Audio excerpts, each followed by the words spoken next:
بسم اللہ الرحمن الرحیم بسم اللہ الرحمن الرحیم۔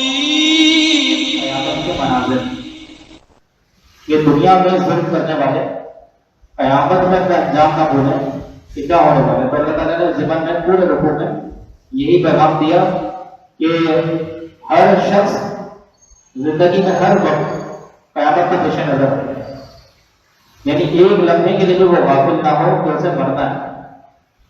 اور یہ بھی یاد رکھیں زندگی بڑی خوبصورت ہے، بہت خوبصورت زندگی، لیکن دو اعتبار سے۔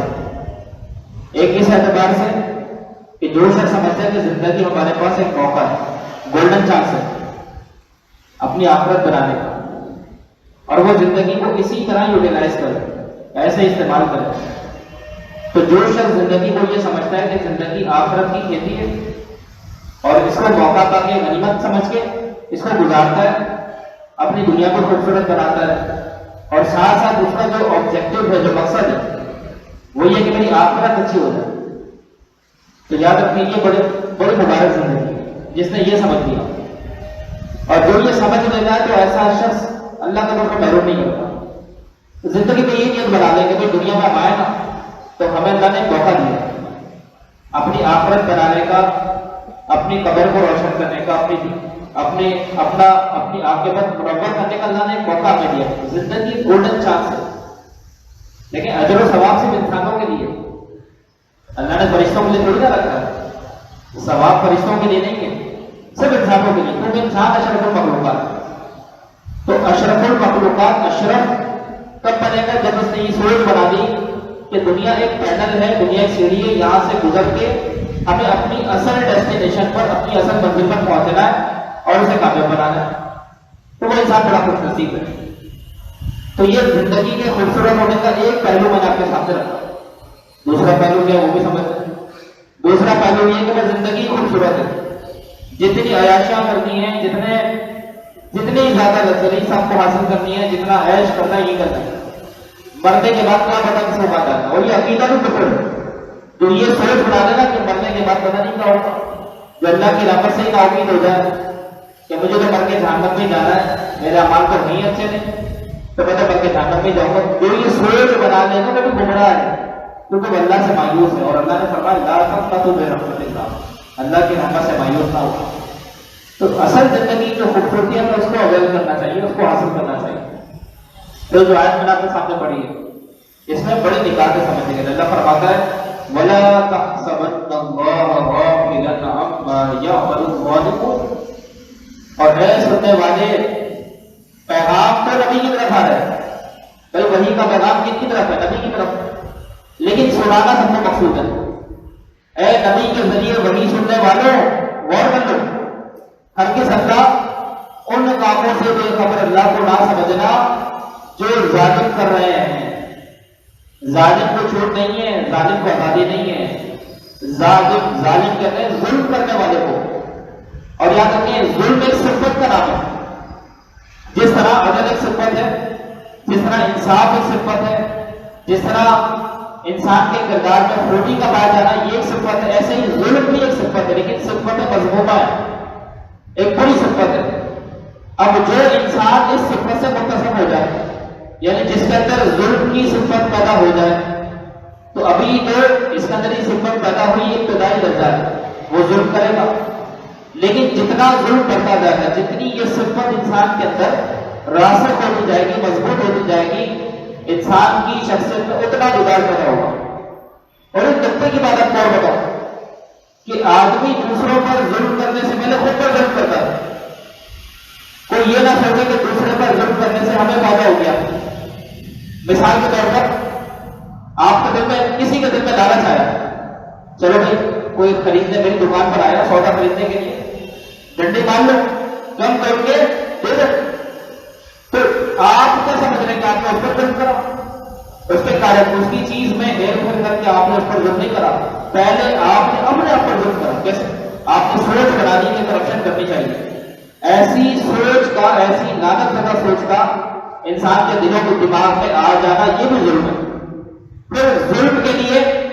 نے آزاد کا استعمال کیا، آپ نے جھوٹ بولا، آپ نے تھوڑی سی ڈرامے بازی کی، اس کو کچھ اور بتایا تھا کچھ اور، تو جھوٹ بول کر یا جھوٹا دکھا کر آپ نے دوسرا ظلم اپنے آپ کے اوپر کیا۔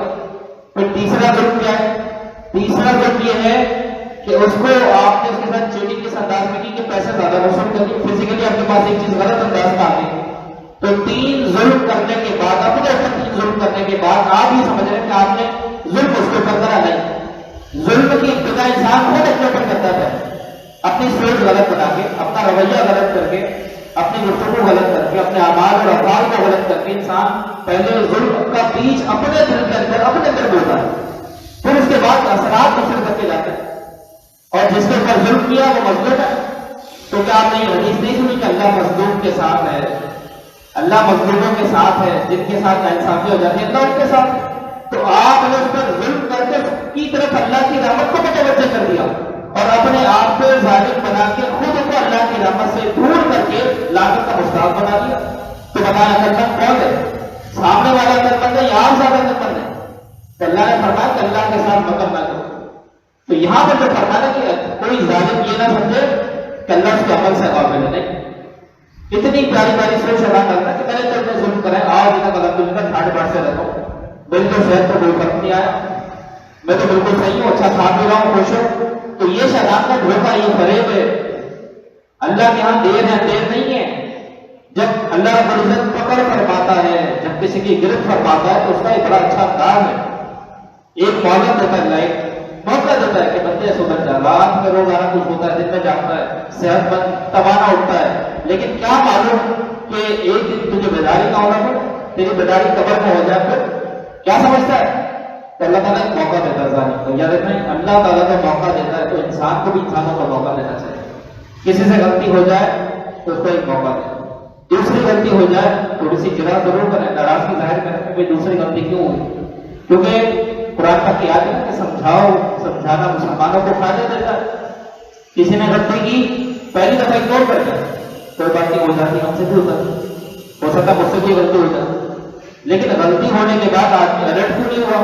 دوسری غلطی ہوئی تو اس کو تنبیہ کر دیں اچھے انداز میں، اخلاقی طور پہ کہ بھائی سیکنڈ ٹائم میں غلطی ہوئی ہے، چلو تیسری مرتبہ خیال کرنا۔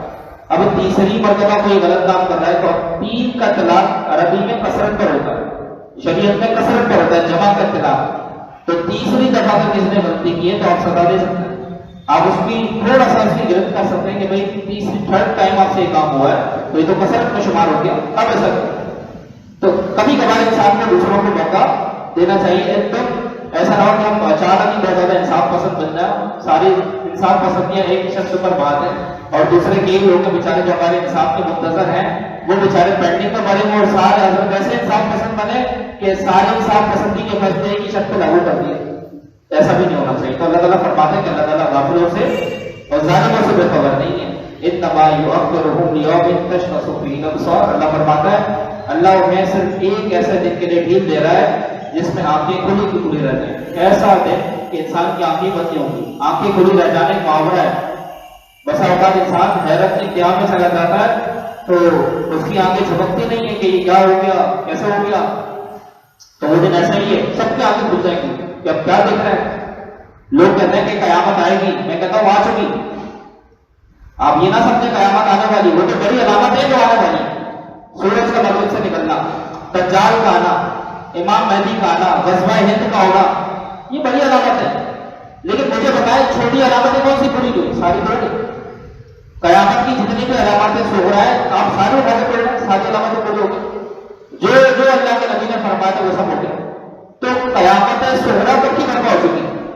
آج لوگوں کے دلوں میں رحم نہیں، آج مسلمان کی جگہ بیٹھ رہا ہے، کفار کے ساتھ مل کر اپنے ہی لوگوں پر ظلم کر رہا ہے۔ ایک گھر سے لے کے معاشرے تک، ایک گھر سے لے کے خاندان تک، خاندان سے معاشرے تک، معاشرے سے ریاست تک، آپ ہر جگہ دیکھ لیں، ہر طرف آپ کو ظلم نظر آئے گا، ہر طرف ناانصافی نظر آئے گی، ہر طرف بھیڑوں کی برباد نظر آئے گی۔ تو یہ قیامت پر تو یہ نہ سمجھے کہ قیامت آنی ہے، قیامت آ چکی۔ ہاں جو بڑی علامات ہیں وہ قیامت آتی ہے۔ تو جب میں یہ کہہ رہا ہوں کہ قیامت آ چکی، علامات صغرا ساری پوری ہو چکی، تو اتنا ہی زیادہ الرٹ ہو جانا چاہیے۔ تو یہاں پر اللہ کے نبی نے فرمایا ایک چیز آپ کو بتاؤں سمجھانے کے لیے، میں ایک رسالہ پڑھ رہا تھا، حضرت قبلہ ڈاکٹر مسعود احمد صاحب نقشبندی رحمۃ اللہ علیہ، یہ بڑے پائے کے بزرگ تھے. ہمارے حضرت صاحب قبلہ قاری محمد نثار اللہ صاحب صدیقی رحمۃ اللہ علیہ بڑے عقیدت مند حضرت تھے. مسعود ملت ماہر نظمیات، اعلیٰ حضرت فاضل بریلوی رحمۃ اللہ علیہ کا بھی PhD کیا ہے اور مجدد الفسانی رحمۃ اللہ علیہ کا بھی مقالے لکھوائے. پورا ایک ہے کہ جہان امام ربانی ضخیم جلد ہے مجدد صاحب رحمۃ اللہ علیہ کا. اور برر صغیر کے جو دو مجددین ہیں اعلیٰ حضرت فاضل بریلوی رحمۃ اللہ علیہ اور امام ربانی مجدد الفسانی رحمۃ اللہ علیہ، دونوں کو قرآن میں مقالے جان دیا اور بڑے متقی پرہیزگار قسم کے انسان. حضرت کہتے تھے کہ ان کے رسالے عوام کو پڑھنے چاہیے. ان کا مشہور رسالہ ہے محبت کی نشانی. تو جو شخص جس کو داڑھی رکھوانی ہو تو قبلہ قاری صاحب فرماتے تھے کہ میں نے اس کو رسالہ دیا کہ یہ پڑھ لو. الحمدللہ اتنا خوبصورت، اتنے آسان اسلوب پر وہ رسالہ لکھا کہ پڑھنے والوں نے داڑھی سجا لی. محبت کی نشانی. تو آپ نے بڑی پیاری مثال دی، دنیا کی مثال، بہت زبردست مثال. کہا کہ انسان ایک جز کو کل پر ترجیح دے رہا ہے. یہ بات ذرا سمجھیے گا، ٹیکٹیکل بات ہے. دیکھیں گھر جو ہے نا، گھر یہ ہے کل. گھر کے اندر 4 کمرے 10 کمرے وہ سب جز ہیں. تو اجزاء ملا کے کل بنتا ہے. بھائی ایک پیس آپ بڑا سا اٹھا لیں، اس کو چاروں طرف سے کاٹ دیں تو ہم یہ کہیں گے کہ ہم نے کل کو اجزاء میں تقسیم کر دیا. تو آپ نے مثال کیا دی؟ کہا دیکھیں انسان پیدا کب ہوا تھا؟ عالم ارواح میں، جب اللہ تعالیٰ نے تمام انسانوں کو سب کی روحوں کو پیدا فرمایا. یعنی دنیا میں پہلے انسان سے لے کے آخر تک جتنے انسان آنے والے تھے سب کی ارواح کو اللہ نے پیدا فرمائے. تو جسم سے پہلے روح کی تخلیق ہوئی. اب جب تمام ارواحیں پیدا ہو گئی تو اللہ رب العزت نے تمام ارواحوں سے ایک عہد لیا کہ دنیا میں جانا تو مجھ پر ایمان لانا، میرے نبی کو ماننا. تو ایک انسان کی زندگی کا ایک حصہ یہ تھا، ایک جز یہ تھا، یعنی روح کا پیدا ہونا، یعنی عالم انسان کا عالم ارواح میں ہونا، یہ ہے پہلا جز. پھر عالم ارواح سے انسان دنیا میں آنا ہے. تو دنیا میں اس کا ظہور کیسے ہوا؟ اللہ کی تخلیق کا شاہکار کہ انسان ماں کے پیٹ میں نطفے کی صورت میں آتا ہے اور وہ نطفہ پرورش پاتا رہتا ہے یہاں تک کہ وہ ایک پورے بچے کی صورت میں تیار ہو جاتا ہے. تو یہ ہے دوسرا جز. پہلا جز کیا تھا؟ روح کی تخلیق، کہ روح عالم ارواح سے لے کے عالم اجسام میں انسان کا ماں کے پیٹ میں آ جانا. پھر جب ماں کے پیٹ سے انسان اپنے ماں کے پیٹ میں اس کے اوپر اعمال کا تلاش نہیں ہوتا اور بالغ ہونے تک نہیں ہوتا، پھر دنیا میں آ گیا. تو یہ آ گیا عالم دنیا میں. یہ ہے تیسرا جز، عالم دنیا. اب وہ دنیا میں کتنی زندگی ہے؟ جتنی اللہ نے مقرر کی.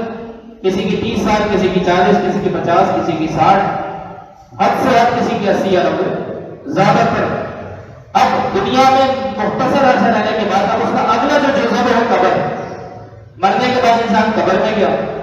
قبر سے لے کے حشر تک یہ ایک جز ہے، چوتھا جز. اور قبر سے لے کے پھر حشر برپا ہونے تک، اب قبر سے بیداری ہوگی تو حشر کا منظر ہے، یہ ہو گیا 5واں جز. اب عالم حشر ہے، یعنی کہ حشر میں امتحان ہوگا، یہاں سے جنت یا دوزخ کی طرف سفر، یہ 6واں جز ہے. تو مجھے بتائیں کہ 6 اجزاء ملا کے کل بنا انسان صرف دنیا کی خاطر، دنیا کی 60 یا 70 سال کی زندگی کی خاطر کتنے عالموں کو چھوڑ رہا ہے؟ قبر کو بھی چھوڑ رہا ہے، حشر کو بھی. یعنی صرف ایک کل کا جو ایک جز ہے دنیا والا، اس کی خاطر اپنے تمام اجزاء کو برباد کر رہا ہے. نہ اپنی قبر کی فکر ہے، نہ اپنی حشر کی فکر ہے، نہ اللہ سے ملاقات کی فکر ہے. صرف ہم کیا کر رہے ہیں کہ جز کو کل پر ترجیح دے رہے ہیں. اور جو شخص کل کے اوپر جز کو ترجیح دے گا وہ انتہائی بے وقوف شخص ہے، وہ عقل مند نہیں. بھائی مجھے گھر مل رہا ہے لیکن میں لڑنا شروع ہوا، مجھے کمرہ چاہیے، میں تو کمرہ لوں گا. ایک شخص مجھے پورا گھر دینے کو تیار ہے لیکن میں کہوں کہ مجھے چھوٹا سا برابر چاہیے، بس میں تو یہ رہوں گا.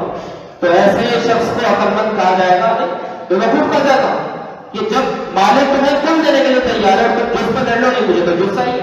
تو انسان کی یہی حقیقت ہے کہ اپنی قبر، اپنے حشر، جنت یا دوزخ، اللہ سے ملاقات، ان تمام چیزوں کو داؤ پہ لگا رہا ہے صرف ایک چھوٹے سے جز کی خاطر. وہ اتنا عرصہ کہ جب یہ ماں کے پیٹ سے دنیا میں آیا اور قبر تک یہ جو دنیا میں رہے گا، اس عرصے کو ہر چیز پر انسان ترجیح دے کر اپنا سب کچھ برباد کر رہا ہے. تو انسان عقل مند تو نہ ہوا.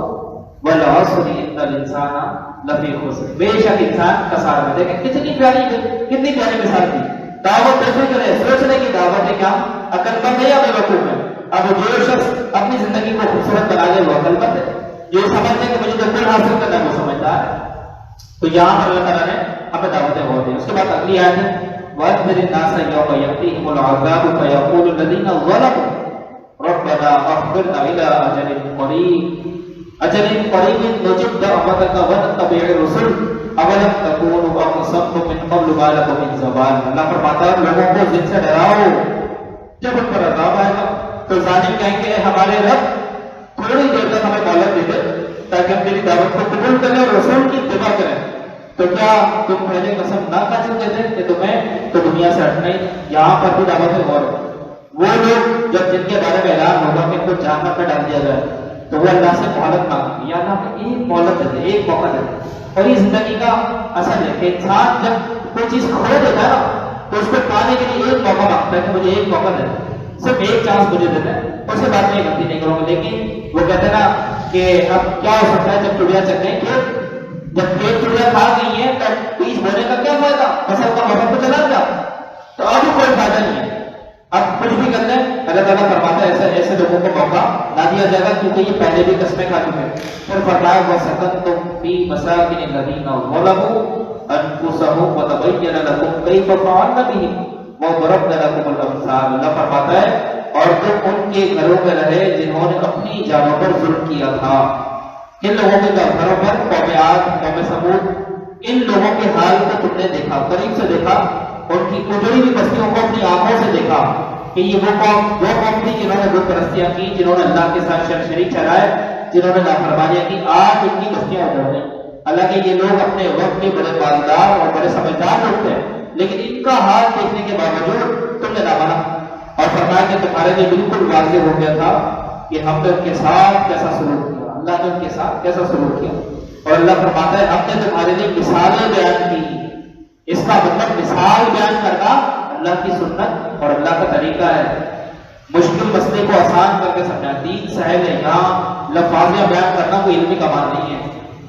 مشکل ورڈز کچھ عربک لوگوں کے سامنے جھاڑ دی، کچھ اصول فقہ بتا دیے، کچھ علم کلام کی باتیں کرنی اور کہہ دیا کہ بھئی ہم تو بہت بڑے عالم دین، بہت بڑے مذہبی اسکالر ہیں، تو یہ کوئی دلیل یہ ہے کہ مشکل سے مشکل مسئلہ، ڈیفیکلٹ سے ڈیفیکلٹ پرابلم ہے، اس کو انتہائی آسان کر کے عوام کے سامنے بتا دیں، یہ علمی کمال ہوتا ہے۔ یہ نہیں ہے کہ مشکل ہائی فائی ورڈز دے کر آ جائیں، 3-4 عربک سینٹنس رٹ کے آ جائیں، وہ عوام کے سامنے پڑھ دیں، تو یہ کوئی کمال کی بات نہیں۔ عوام ویسے بیچاری ہو رہی ہے، وہ دیکھتے کہ حضرت صاحب نے کیا بولا ہے، سمجھ میں نہیں آیا، کچھ بھی پتہ نہیں پڑا۔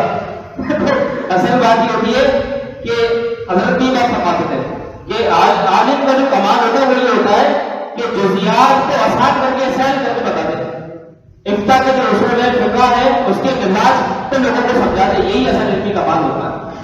آپ اسی لیے کہتے ہیں کہ جبے اور دستار بنا دیکھیں، آپ یہ دیکھیں کہ کلام کرنے والا بول کر آپ کو سمجھا کر آپ کو سکھا کر رہا ہے، جتنے اچھے تکلم میں وہ آپ کو دین سمجھا رہا ہے، وہ اتنا بڑا آدمی جو ایک چیز کو مشکل مسئلے کو آسان کر کے سمجھا رہا ہے، اور آسان کر کے سمجھانا سب سے بہترین طریقہ اس کا مثال ہے۔ ایگزامپلس کوٹ کیجیے، ایگزامپلس لائیں، جب آپ مثال دے دیں کہ ایک مسئلہ ویسے حل ہو جائے گا، آسانی سے سمجھ پا جائے گا۔ تو یہاں پتہ لگا کہ مثالیں دینا، پریکٹیکل لائف میں بھی مثالیں دینی چاہیے، اور انسان مثال سے سمجھتا ہے۔ دوسروں کی مثال دینا یہ بھی صحیح ہے، کامیاب لوگوں کی مثال دینا یہ بھی درست ہے، ناکام لوگوں کی مثال دینا یہ بھی درست ہے۔ حضرت شیخ سعدی رحمۃ اللہ علیہ فرماتے تھے، کسی نے آپ سے پوچھا کہ حضور والا آپ اتنے سمجھدار کیسے ہو گئے اور آپ اتنے بڑے حکیم اور دانا کیسے ہو گئے، کیسے بن گئے؟ تو کہنے لگے ایک ہی بات میں نے سیکھی۔ پوچھا کیا؟ کہا کہ میں نے ناکام لوگوں کے حال سے بہت حاصل کی۔ یہ ناکام کیوں ہو؟ وہ کیا فیکٹرز تھے جس کی وجہ سے کامیابی ہو سکے؟ کیا وجوہات تھی؟ بڑے بڑے ذہین فقیر لوگوں کو دیکھا جو کامیابی کی سیڑھیاں نہ طے کر سکے، کیوں؟ کیونکہ میں نے ان کے فیکٹرز پہ غور کرا کہ ناکام کس وجہ سے ہو گئے۔ اللہ نے جب کو سب کچھ دیا تھا لیکن تب بھی کامیابی حاصل نہیں کر سکے۔ تو سمجھدار وہ جو دوسروں کو اپنے لیے مثال بنائے اور معاشرے کے لیے خود مثال بن کے دکھائے، اچھائی کی مثال بن کے دکھائے، برائی کی۔ اچھائی میں لوگ آپ کو ریفر کریں کہ یار یہ بنتا ہے، واقعی ہم نے دیکھا ہے نہ قول میں کوئی تضاد ہے نہ فعل میں کوئی تضاد ہے، پریکٹیکل انسان کا اچھا ہونا چاہیے، باتیں تو سبھی کی اچھی ہوتی ہیں۔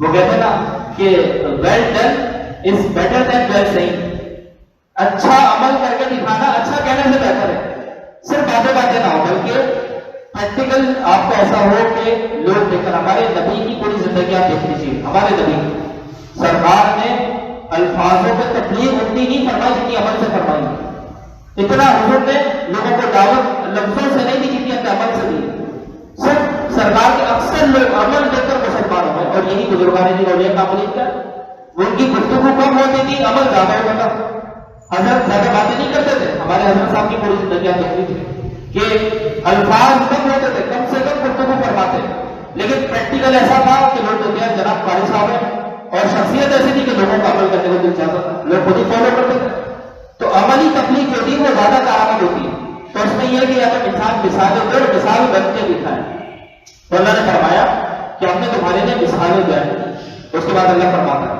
کہ وَقَدْ مَكَرُوا مَكْرَهُمْ وَعِندَ اللَّهِ مَكْرُهُمْ وَإِنْ كَانَ مَكْرُهُمْ لِتَزُولَ مِنْهُ الْجِبَالُ فَلَا تَحْسَبَنَّ اللَّهَ مُخْلِفَ وَعْدِهِ رُسُلَهُ إِنَّ اللَّهَ عَزِيزٌ ذُو انتقام۔ اللہ فرماتا ہے بے شک انہوں نے اپنی سازشیں کی اور ان کی سازش اللہ کے قابو میں تھی۔ سازش کا مطلب ہوتا ہے کسی کو نیچا کرنے کے لیے یا کسی پر ظلم کرنے کے لیے پلاننگ کرنا، خفیہ راستے تراشنا، یہ سازش کہلاتا ہے۔ سازش چھپائی جاتی ہے، بتائی نہیں جاتی، ہڈن ہوتی ہے، اور ایک انسان ہوتا ہے کھل کر ظلم کرتا ہے، اور ایک انسان ہوتا ہے جو چھپا کر ظلم کرتا ہے۔ آپ کے سامنے تو بہت بڑا ہمدرد ہے آپ کا، جناب آج کل ایسے کئی چہرے آپ کو نظر آئیں گے، منہ پہ ایسے فٹ ہوتے ہیں کہ جس کی کوئی انتہا نہیں، ایسے فٹ ہوتے کہ آپ دیکھ کے دو بار دیں گے، اور پیچھے ان کے ہاتھ میں خنجر ہوگا اتنا بڑا جو آپ کو ہر وقت گھومنے کے لیے تیار ہوگا، کہیں سے بھی موقع ملتا ہے۔ تو اسی لیے اللہ نے فرمایا ایمان والو ہوشیار ہو، لوگوں کی باتیں بناؤ، اور ایسے لوگ ہمارے نبی کے دور میں بھی تھے، ہمارے نبی کے سامنے بھی جب آتے تو ایسے پکے اور سچے مسلمان بن جاتے کہ لگتا کہ ان سے بڑا کوئی مسلمان نہیں۔ خارجیوں کو آپ دیکھتے ہیں، خارجی فرقہ بنا تھا تو اس کے بارے میں صحابہ کرام کے جو کمنٹس تھے، صحابہ کرام کے جو جملے تھے وہ یہ تھے کہ بھائی جب ہم نے ان کے گیٹ اپ کو دیکھا خارجیوں کے، اتنی بڑی بڑی ان کی داڑیاں، اور یہاں پر متھے پر جو انہوں نے شامی کباب کو سجائے ہوئے تھے نمازوں کے، وہ دیکھ کر صحابہ کرام جب سے پیچھے ہٹ گئے کہ یار تو بڑے پکے مسلمان معلوم ہوتے ہیں، ہر وقت یہ قرآن پڑھتے رہتے ہیں، ہر وقت یہ حدیث پڑھتے رہتے ہیں، ان سب کیسے لڑیں گے؟ تو دوستوں یہ جو دھوکہ ہے نا، یہی سازش ہے، جو خفیہ طریقے سے آپ کو نیچا کرے یا ظلم کرے آپ کے اوپر، یا ظلم کی رات کو طرف بات کرے، اسی کو سازش کرتے ہیں۔ اور سازش میں اور دشمنی میں فرق یہی ہوتا ہے کہ دشمنی کھل کر ہوتی ہے اور سازش چھپ کر ہوتی ہے۔ اب یہاں پر اللہ نے سازش کا لفظ استعمال فرما دیا، مکر کا لفظ آ رہا ہے، کیوں؟ کیونکہ کفار اور منافقین نبی کو سامنے تو نقصان نہیں کر سکے، تو انہوں نے سوچا کہ منصوبے پیچھے سے بناؤ، تو ان کا پیچھے سے منصوبے بنانا یہ مکر تھا، اور اللہ نے فرمایا کہ وہ جتنا مکر کر لیں اس مکر کا جو کنٹرول ہے اللہ کی طرف سے وہ رکھتے ہیں، کچھ بھی نہیں کر سکتے۔ اور آگے تک ایک بات کتنی زبردست فرمایا لِتَزُولَ مِنْهُ الْجِبَالُ، اللہ نے اپنے حبیب پہ نصر نہیں دی، اے محبوب آپ ان سازشوں سے تنگ نہ ہیں، ان کی خفیہ راستوں سے، ان کی خفیہ جو بات چیتیں سے تنگ نہ ہیں، ان کی سازشیں پہاڑ سے زیادہ مضبوط نہیں ہے۔ بھائی پہاڑ کتنا سخت ہے، پہاڑ کو ہلا نہیں سکتا، پہاڑ اگر کاٹنا ہو تو دھماکہ کیا جاتا تاکہ پتھر لگا ہو جائے، راستہ بن جائے۔ پہاڑ یا چٹان آپ جگہ اپنی جگہ سے ہلتی نہیں، جب بھی اس کی مثال دی جاتی ہے، تو ان کی سازشیں جتنی بھی بڑھ جائیں پہاڑ کی طرح نہیں ہو سکتی، اور کچھ بھی ہو ان کی سازشوں کا کنٹرول اللہ کے ہاتھ ہے۔ تو آپ اللہ پر پورا بھروسہ کیا، پھر آگے فرمایا فَلَا تَحْسَبَنَّ اللَّهَ مُخْلِفَ وَعْدِهِ رُسُلَهُ، اللہ فرماتا ہے تو تم ہرگز خیال نہ کرنا کہ اللہ اپنے رسولوں سے وعدہ خلافی کرے گا، بے شک اللہ مالک بدلہ لینے والا ہے۔ تو یہ بھی یاد رکھیں کہ سازش وقتی طور پر نقصان پہنچاتی ہے، ہمیشہ کے لیے نہیں پہنچاتی۔ اور دوسری بات کہ اگر سازش ہو تو انسان اس کا علاج یہ ہے کہ اللہ پر بھروسہ اور زیادہ کرے۔ اور اس آیت کو ذرا سمجھے، اس آیت کی ذرا نیچر کو سمجھے، کیونکہ دشمن تو ہر شخص کو ہوتے ہیں۔ بھائی ہمارے بھی بہت سارے دشمن، آپ کلمہ پڑھتے ہیں، پوری دنیا آپ کے دشمن، جتنے بھی غیر مسلم دنیا آپ کے دشمن، جتنے بھی اسلام کے خلاف ہیں وہ سب آپ کے دشمن ہیں۔ کیوں؟ کیونکہ آپ کے دل میں کلمہ ہے اور وہ یہ کلمہ کسی طریقے سے نکالنا چاہتے ہیں، کوئی بھی شخص دشمنوں سے خالی نہیں۔ تو دشمن سے بچنے کا سب سے بہترین طریقہ اللہ پر توکل اور پھر تدبیر اختیار کرنا، یہ سب سے بہترین راستہ ہے۔ اس کے بعد اللہ فرماتا ہے، 3 آیتیں رہیں، اللہ فرماتا ہے کہ 4 ہے، اللہ فرماتا ہے یوم تبدل الارض غیر الارض والسماوات وبرزوا للہ الواحد القہار.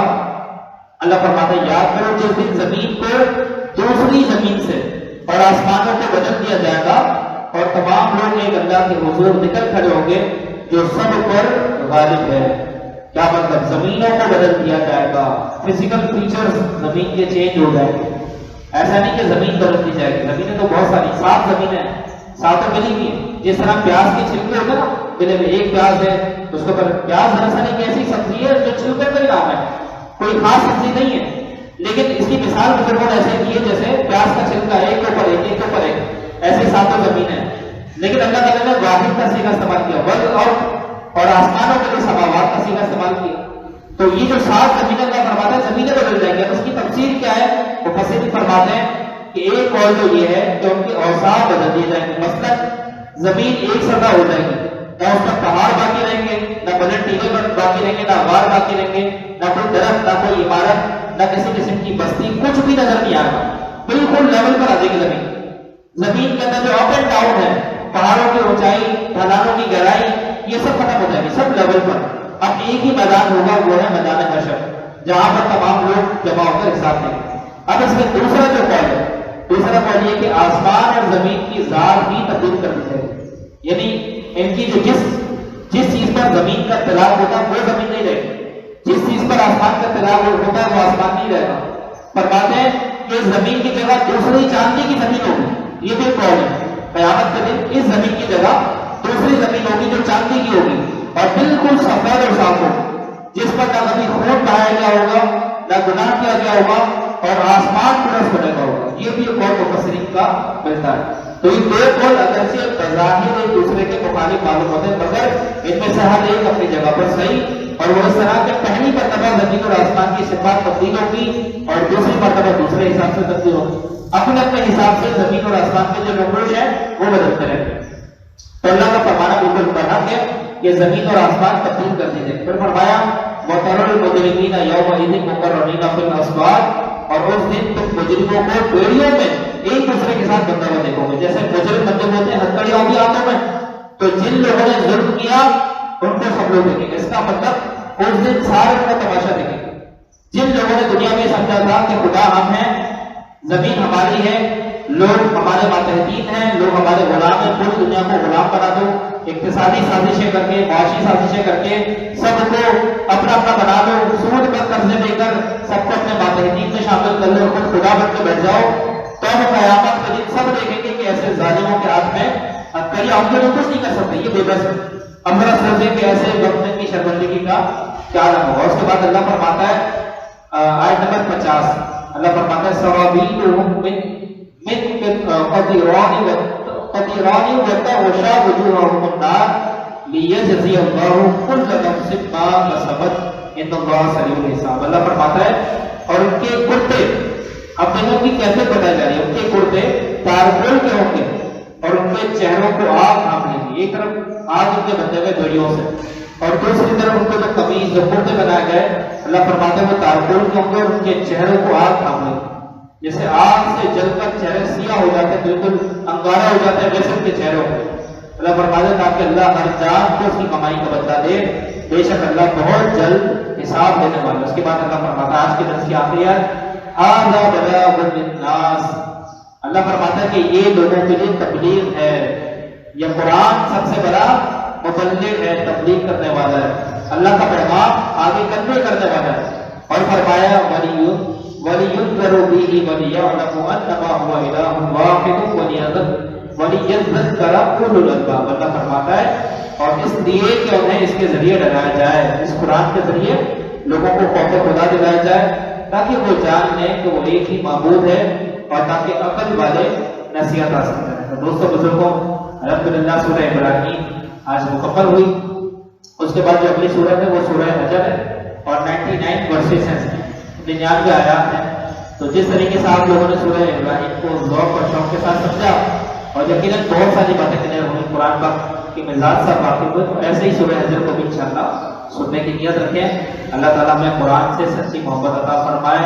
انشاءاللہ العزیز آج کی بات ہوئی رات 11 بجے 11 سے 12 فیض نثاریہ لائیو پروگرام چلایا جائے گا. اس میں آپ فقہی مسائل اور خصوصاً احکام شریعت کا جو کورس ہے وہ اس پہ کروایا جا رہا ہے. تو گزشتہ نشست کے اندر بڑی اہم بات ہوئی اللہ تعالیٰ کی ذات سے متعلق 14 عقیدے وہ بتایا گئے ہیں کہ اللہ تعالیٰ کی ذات سے متعلق وہ اہم عقیدے جو ہر انسان ہر مسلمان کو ہونے چاہیے وہ کیا ہے. تو اگر کسی نے نہیں سنا تو کائنڈلی یہ لازمی سننا. یہ درس موجود ہے 14 عقائد اللہ تعالیٰ کی ذات کے بارے میں. انشاءاللہ سن لیں گے. میں گارنٹی سے کہتا ہوں کبھی کوئی گمراہ نہیں کر سکتا. اللہ کے بارے میں بڑے سے بڑا ملحد آ جائے, دہریہ آ جائے, کمیونسٹ آ جائے, ایتھیسٹ آ جائے, آپ کے ذہن میں شکر کو شبہات نہیں ڈال سکتا. تو یہ بیان لازمی سنیے گا. اس کے علاوہ آج بھی 6 عقائد پر بیان ہوگا. تو اللہ تعالیٰ ہمیں عمل کی توفیق عطا فرمائے. 11 سے 12. بسم اللہ الرحمن الرحیم. الحمدللہ رب العالمین.